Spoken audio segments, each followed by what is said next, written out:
Okay, hello everyone. Thank you for joining us and welcome. I am Kaylee Batesman, the Content Director at She Can Code. For those tuning in who aren't familiar with us, She Can Code is a global community with a mission to close the tech gender gap. We use content, marketing and events to engage, inspire and attract more diverse communities to the tech sector. We work with companies to promote and showcase themselves to our community in order to attract and retain a more diverse tech workforce. As you already know, the title of this webinar is Moving from an Established Tech Company to a Startup, the Good, the Bad and the Ugly. And I have two wonderful guests joining me today. Before I introduce our speakers though, please note that we have a live Q&A session running today. So please submit your questions throughout and we will try and get to them at the end. So on our panel, I'm excited to introduce Lauren Hawker Zafer, Head of Training and Education at Squirro, and Luisa Goytia, Senior Product Manager at Regrow. Hello, ladies. Hi there. Hi, Kaylee. Hi, welcome, welcome. Thank you. It's lovely to be here today. Thank you. Well, thank you both for joining us. To get started, this session goes incredibly fast, so we'd love to hear a little bit about your background so far, if we can start there to set the scene. Perhaps, Lauren, we'll start with you. Yeah, sure. Yeah, a great starting point. So let me introduce myself quickly. I'm Lauren Hawker Zafer, currently based in Zurich. I work for an organisation called Squirro. Just to give you a little bit of a background of who Squirro are and what they do. So Squirro is an insight engine organisation. We provide augmented intelligence solutions to both private and public institutions that focus on the use of artificial intelligence and its associated technology branches, primarily natural language processing and machine learning. I currently work as the Head of Training and Education at Squirro. It's a role that I've embodied for the past 2.5 years. Prior to moving into the tech field, so I'm a newbie in the tech field, so to say, I did work for a large educational institution, Education First, and in Education First, I embodied the role as an academic content director in the EdTech team. So I've made a slow transgression, I would say, from educational technology to full-blown artificial intelligence, machine learning. I think the transition from education, because education has primarily been my professional career and development for the past 10 years, was helped by the fact that I studied corpus linguistics. So I'm a corpus linguist. And the relationship between obviously natural language processing and linguistics is evident. It's a heavy one. So that helped me sort of take a step in the direction of emerging tech and technologies. Wonderful. Thank you very much. Luisa, yourself. Hi, thank you for having me. So a bit of background, I actually come from construction. So I was first, when I started my product management career, I joined Procore, which is a significantly larger company focusing on digitizing construction processes.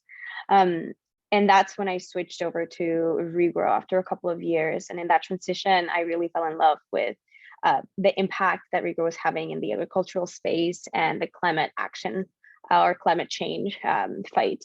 And what they do in short is they're using technology and very neat scientific models across the world to help farmers transform their processes, right? So they're using tech to be able to measure their impact and to be able to measure how an action, if changed to A or B alternative, how they would impact their supply chain. And so that's what we focus on. And currently I focus on the MRBP, so the calculation, that math that allows us to quantify the impact of regenerative practices. So that's currently, I've been there for the last 8 months and it's been quite the ride, which we're going to talk about today. Yeah, they're both amazing backgrounds, so it's going to be a really interesting conversation today from you ladies. We're going to jump straight in with, what can you expect when working at a startup? I've worked at a couple myself, and I know, they're fun, they're fast, they're very hard work, but they can also be very rewarding. Is that something that, you know, you've both experienced yourself? Louisa, let's start with you.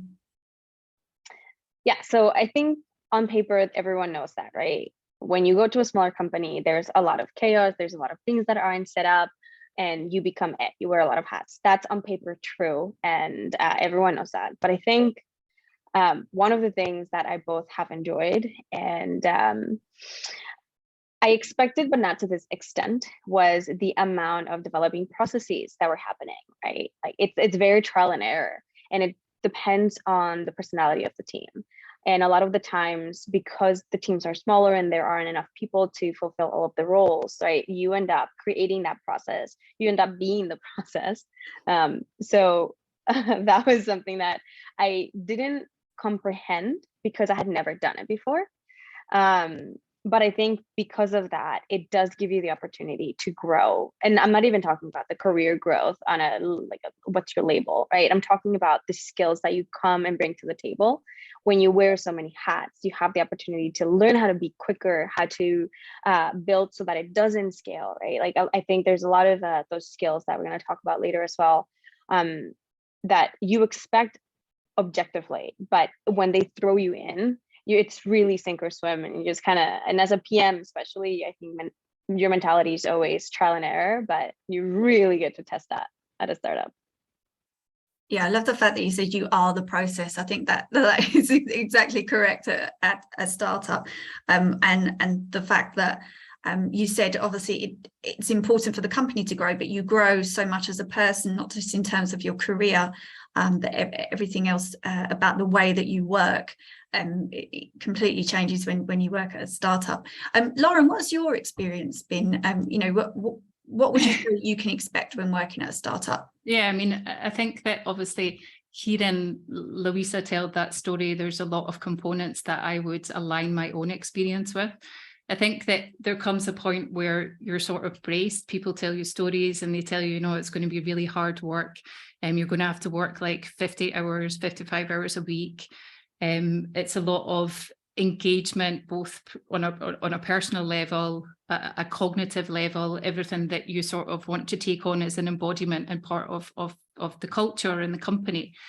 But I think that there's a lot of things when you actually get into the everyday livings of a startup organization and startup life, and the expectations that are not really portrayed, maybe from a forecasting perspective of, you know, there's so much opportunity, there's a lot of transparency, opportunity in the sense that there's opportunity to be innovative, there's an opportunity to contribute on many different levels, there's an opportunity for visibility. I mean, if you want to go into an organization or a profession where you want to have a voice and you want to be seen and recognized for that voice, then I think that a startup environment, certainly a tech environment, is a very good opportunity to get that visibility.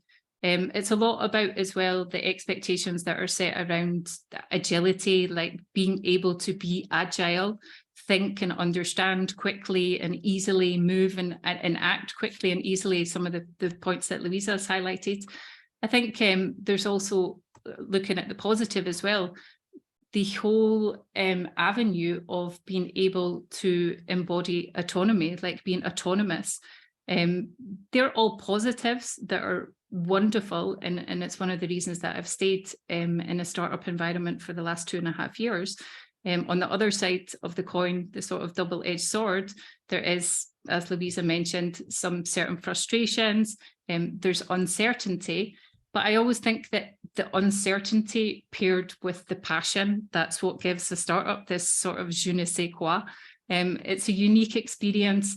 And I think there is a really essential, intangible something to startups and energy that you don't get anywhere else.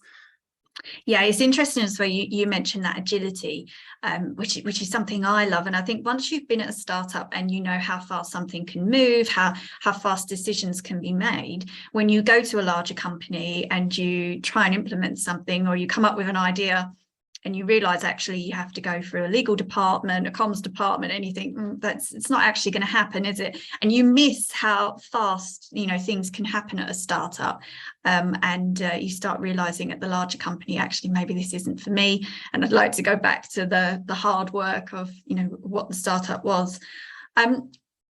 Have either of you faced any challenges whilst being at a startup, Lauren? I know you spoke a little bit about, you know, the hard work and the good and the bad there. Are there any sort of, you know, examples of challenges that you've faced? I mean, it's an extremely good question. I think it would go back to the whole uncertainty that I've spoken about, because a startup is, I mean, it's a project. It's a project.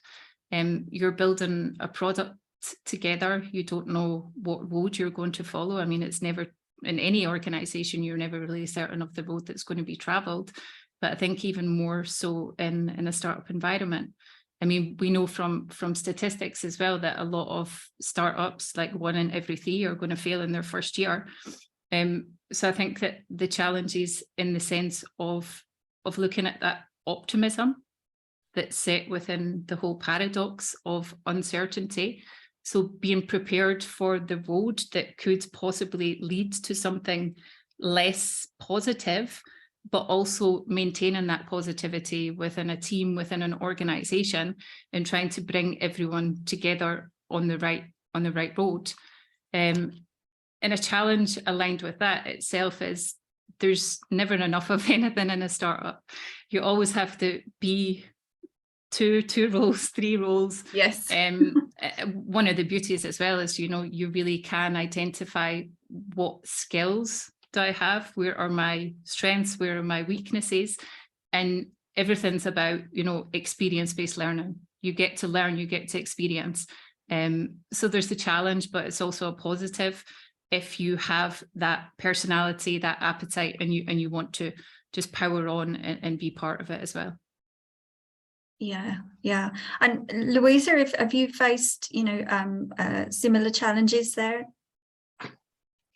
Yeah, and I would actually like to focus on the internal challenges as opposed to the external ones. I mean, as we've already mentioned, it's the resources, right? It's the amount of people, it's the timelines, it's the fact that you're keeping the lights on. Every decision actually has a lot more weight to it, and the amount of accountability that you feel is completely different, right? But I think in all of that we understand as givens for a startup, the biggest ones that have become a challenge that became clear very early on was how I adjusted personally to all of those challenges, and how I internalized the outcomes of my decisions and all of the factors and the moving pieces that were happening. I think when I joined Regrow, I was coming from working with a big team, right? And the amount of support, everything was slower. There was a lot more, like you said, asking at different levels, and everything felt safer.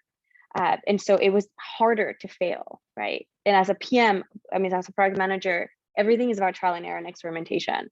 But in a bigger company, you have a higher threshold of security, right? You need to have, like, you're at a 70% certainty that this is going to work. It's probably not going to flop. You don't have that luxury at a startup, which means that there's a lot more confidence you need to have in being wrong. It's okay. Like the whole idea in theory makes sense of ask questions and it's okay to be wrong.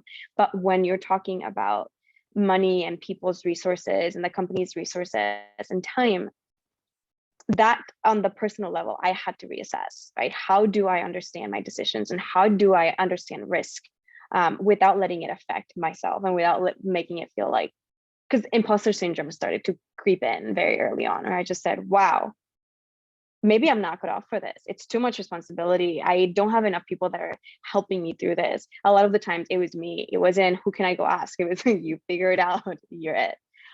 So I think one of the biggest challenges was myself, was not holding myself back and not waiting or feeling like if I just wait one more day, maybe someone will tell me something that's going to help me make this decision. At that point, it was just a transition of feeling comfortable and just having a really high level of communication, developing that with my team members, of saying, this is where we're at, and this is the confidence level, and these are the challenges that we're going to face, and are we okay with taking on this risk as a team? Cool, moving forward. So I think biggest challenge was me, and I feel like constantly it's just me. So working through those personal walls has helped a lot, my team and my work. Yeah, it's interesting you talk about failure at startups as well, because you're absolutely right. That's something that you might not experience within a large company in the way that you do at a startup. And I remember working at an American startup, and I found that very different to when I worked at a UK company. And I felt that when I worked at when I graduated and went to a British company, we talked ourselves out of a lot of things, and we didn't really go ahead and do them. And then when I worked at an American startup, which did incredibly well, it was because we were allowed to fail. We were given an environment where it was okay if things went wrong, try things. I remember my boss kind of joking and saying, don't cost us any money. I don't think he was joking, but he encouraged everybody to try new things, and it doesn't matter if they go wrong, because that's how we learn and we grow. And I think you don't really get that space at a larger company. You have to stay within your role and do your bit, and that's absolutely it. So I think it's a case of getting into the right company, but I think culturally as well, it depends where you land as well. Is that something that you've both experienced yourself? Lauren, have you found that working across different companies? Yeah, I was just going to comment on the fact that our CEO has quite a standard phrase that he expresses every now and again, and that is beg for forgiveness and not permission. Yes. So we very much are encouraged to try out our ideas, to embrace the positives and the negatives and the potential that it might be a failure, but also the opportunity that we're given to really try out our ideas. And that would emphasize again the whole prospect of being able to carry out, if you are a creative person, you have that creative drive, that avenue for innovation. Yeah. I've actually just seen a question come in as well, that I would like to address, if it's okay with you ladies, because it's talking about working hard and having multiple hats.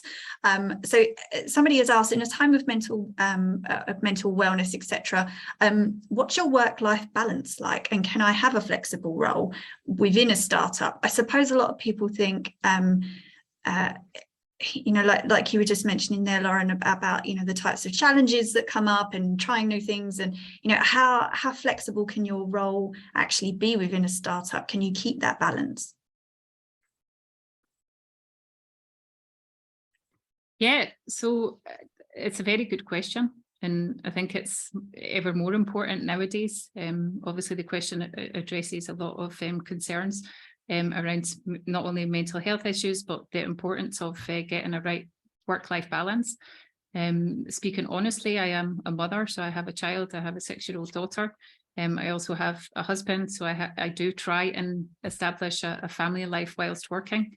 Especially, I think what is important there is ensuring that you are true to yourself, and that you do have maybe a support network around you that would encourage you to recognize your boundaries for yourself, and also ensuring that you're in the right organization that respects those boundaries as well.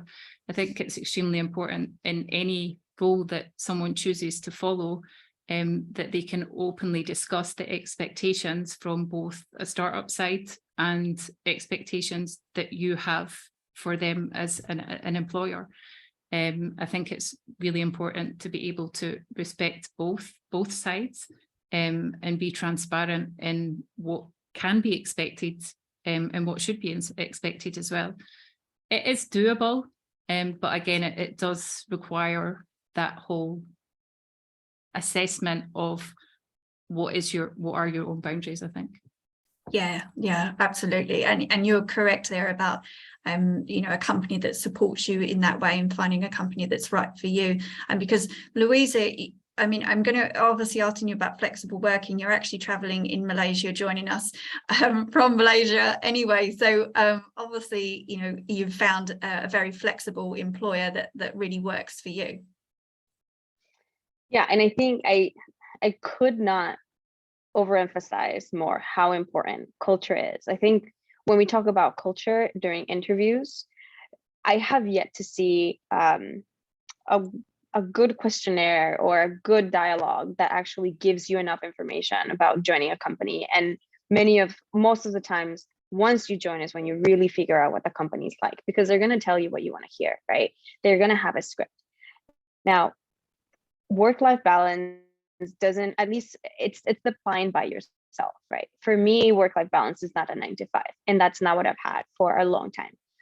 When I came into Regrow, I said, I want to travel. I want flexibility, and my team is both in Australia, Europe, and the US. And I said, I am okay. I am comfortable with working weird hours, as long as I also get to say, you know what, maybe I front load everything and I work 10 hours Monday, 10 hours Tuesday, but then maybe Friday is like 2 hours or nothing at all, right? And so these are the conversations that I had very early on. And I knew that was my boundary, because if I had been told, no, you can't do it, you can't move around, you have to work these hours to these hours, it wouldn't have worked for me. And I knew that I was okay with them saying no and moving on. And likewise, right? It's a conversation. They're not doing me a favor. I'm not doing them a favor. It's a relationship that you have to establish from the very beginning, with your hiring manager, with your team, with, at every level, to make sure that the expectations are very clear, like Lauren said. And so I've been working from Southeast Asia across multiple countries for the last 3 months. And I'm going to continue doing that for a couple of months. And what that means is, and I'm sure some people here might be like, oh, you're a little crazy. That means sometimes I wake up at 5 a.m. and I'm okay with that, to work with my US team. And sometimes I have meetings at 9 p.m. to work with my US team. I'm okay with that, right? As a mother, that probably wouldn't work, but that's not the stage of my life at the moment. So again, I think it's just really understanding what you need at the moment and finding a team that supports that and that's able to compromise. But I don't think, by me saying weird hours, I don't want the misconception that a startup means you're going to work 60 hours a week. I don't want that to be the status quo, because it's not true, right? It does mean maybe Monday through Wednesday, I work 12 hours if I'm okay with that, right? But that's also a conversation. Constantly, you just have to be really honest with yourself and with your manager. Yeah, that's what I would say. Yeah, I agree. It's finding that right fit for you.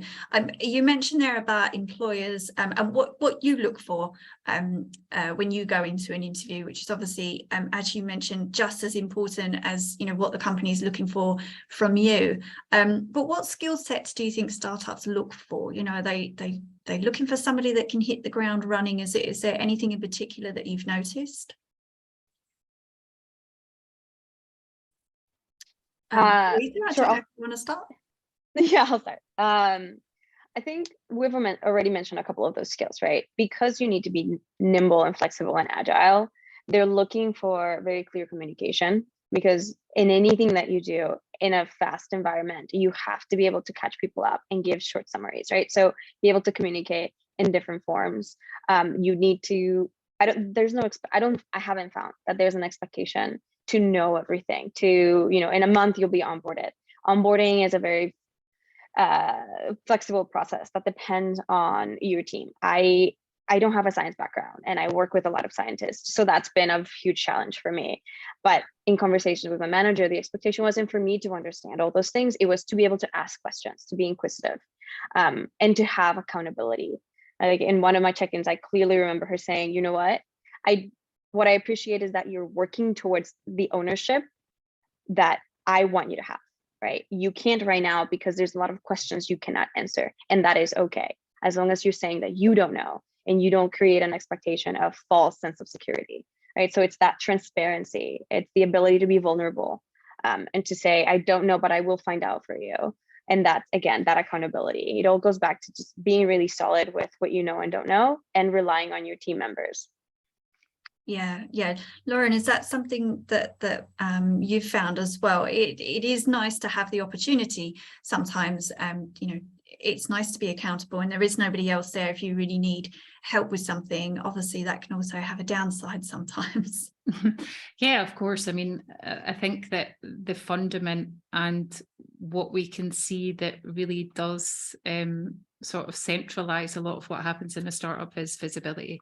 So it's and everything it always has like this sort of two-sided coin to it.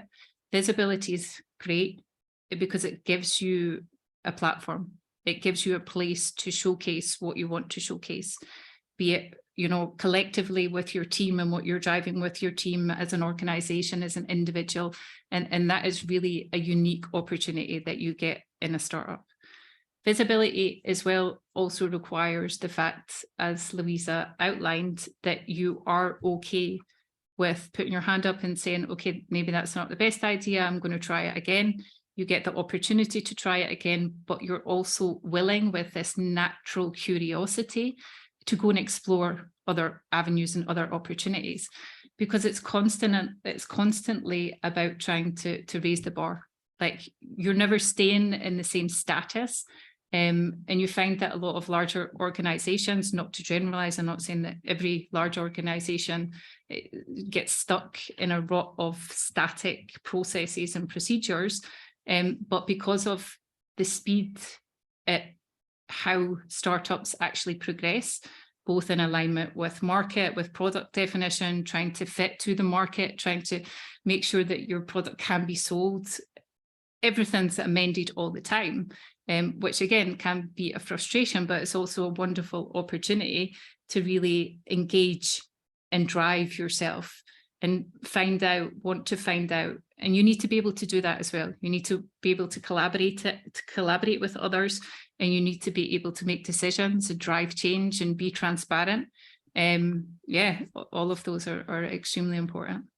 Yeah, and I think it goes back to, we discussed it a little bit already about the point that you are in your life as well. And Lauren, you know, you just mentioned in there all of those skills that you need to almost find within yourself when you join a startup.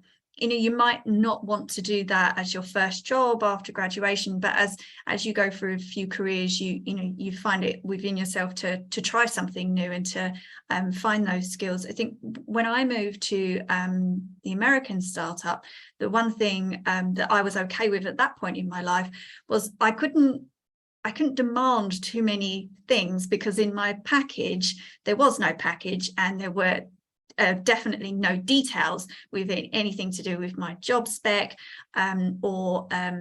I remember our HR, who was absolutely a lovely American lady, but I remember her asking me what a season ticket loan was and why we have them. And, you know, I remember we all forgot to get paid once, and, you know, all of those details that happen that you think I was okay at that point in my life because I lived at home. I didn't, you know, have financial worries if something like that happened. And I think as you go through life, you sort of you think, you know what, maybe I need a company that at least can tell me, you know, whether or not I have a pension package. So I think it definitely depends on what stage you are at as well. But we've actually just had a question come in for Louisa. Somebody is asking, how does your company manage payroll when you move around? I want to be nomadic from next year and I'm unclear on this matter. Is that something you can help with possibly, Louisa? Yeah, and it's actually one of the reasons I joined this company. I mean, it was a big question from the get-go. And the answer is, in theory, I'm in the US, right? And the company knows where I am. But because I am working nomadically, I'm not, when it comes to visas and being in a different country, it doesn't actually conflict with what each of the countries consider as work, because I'm not taking away work from anyone in their countries. And what that means is I get taxed as a US citizen. My address is my parents' house, right? Because technically that's where I live. And I get taxed within that state and within the country. So it's as if I was living there. And all you have to think about is abiding by the limits of how long you can stay within a country, and to make sure that the work you're doing does not conflict with what that country believes to be to require a working visa. So you're gonna have to do research on that. But at least on payroll, it shouldn't affect it as long as the company is comfortable with you being in a different location. I know my last company wasn't comfortable with me being in a couple of states within the US, right? Because there were some implications for them that I don't fully understand. So it's a conversation to be had, and not every company is going to support it. So something to ask very early on if you want to do that. Yeah, just communicating with your company, as we mentioned, being open and honest and transparent. I've just seen a great question come in. Somebody is asking, I'm in my 50s, is a career in a startup more for young people? Will I fit in? Now, I obviously would recommend being a startup at any age, and any age that you would like a new challenge. Is that something that you ladies agree with? Lauren, shall we go to you? Yeah, definitely. I mean, I think at any age, you can certainly step in. I moved into tech, so I'll be 40 in January. So I didn't start when I was 20, 25. I moved in a little bit later, and I think that my professional experience really enhanced what I could bring to the startup, and it's certainly been recognised in the startup environment that the skills that you develop and the opportunities that you've had previously, they contribute immensely. And I think, as we outlined before, it's not necessarily defined by how old you are. It's defined by your ability to have an open mind, to have a willingness, to have a good a working ethic, and also being respectful of your own capabilities and what you want to do. I mean, I heavily believe that it always really depends on the personality, the appetite for risk, and how strongly you desire to make your mark in the startup. So I would recommend it. Yeah. Luisa, yourself? I'll echo what Lauren is saying. I mean, I'm not going to repeat what she just brilliantly said, but all I have to add is I don't think for me age has ever been a detractor, or even it hasn't brought more or less to the table, because it's, again, a matter of the personality in your brain, right? At a really young age, you could be really close-minded. So it's not about age, it's about if you're comfortable with the expectations and you've set those very clearly, and if the work that you do at that startup is what you're looking for, that's that, right? It's not the number. Yes, yeah, I completely agree with that. We've touched upon these points a little bit already, but you know, both of you moved into tech careers. You know, you didn't graduate and think I'm definitely going to go into technology. You moved into it, you know, a couple of jobs down the line. So why would you say, you know, joining a tech startup would benefit your career, you know, whether or not you join as a first jobber, or, you know, whether or not you're in your 50s, you know, what is the one thing for you both that you think would benefit people? This is a great question. So I'm going to jump in. No, I think, I mean, I am a passionate educator, and at my heart, education will always be at the core of what I do. And I think that jumping into tech, I've always had an interest in it from an early age. I just didn't pursue a bachelor's or master's in tech per se. I mean, it was a combination working with corpus linguistics. Obviously, I used analytical software to analyze language. So there was always a computational aspect of what I did. When I was working in academic content development, it was for EdTech. So I was heavily interested in exploring emerging technologies, augmented reality, virtual reality, everything that enhances educational opportunities at the moment. But I think also when you make a career decision, it's not only about thinking about what will enhance you personally and professionally in the present, but also in the future. And if we look at research that's done by a lot of analysts at the moment, both Gartner, Forrester, we can see that there's a huge trend in the necessity for skills, talking about 2030, 2040, around the rise of digital technologies. So we need sort of to engage in professional opportunities that are going to enhance our own cognitive flexibilities. We're looking at digital literacy, we're looking at computational thinking, we're looking at creative and innovative mindsets, as well as showing empathy. And being in a tech startup can tick off at least 3, 4, if not all of those boxes. So it's sort of like future-proofing you as well for any professional endeavor that you're going to follow. Yeah, and I agree in terms of empathy and what you will learn in that area. It's something, you know, that's been spoken about a lot, about empathy in business, and I think that's definitely something that you learn very fast within a startup. Luisa, what about yourself? You know, why would joining a tech startup benefit somebody's career? I've been a technologist from the very beginning. My background is as an engineer. That was my undergrad, and I've always known I wanted to be in tech. So I can't focus, or I can't make a comparison between tech and a different industry. But I think one of the main aspects of tech and within the startup concept is the aspect of scalability and of building the future for me, right? And so other than the fact that at a startup, you will grow significantly faster than at a bigger company just because you're forced to. It's the impact that you can have, right? If you join a company that is 1,000, 2,000 people size, the decisions have been made, right? The room for improvement and for innovation is significantly smaller because you're constrained to smaller boxes.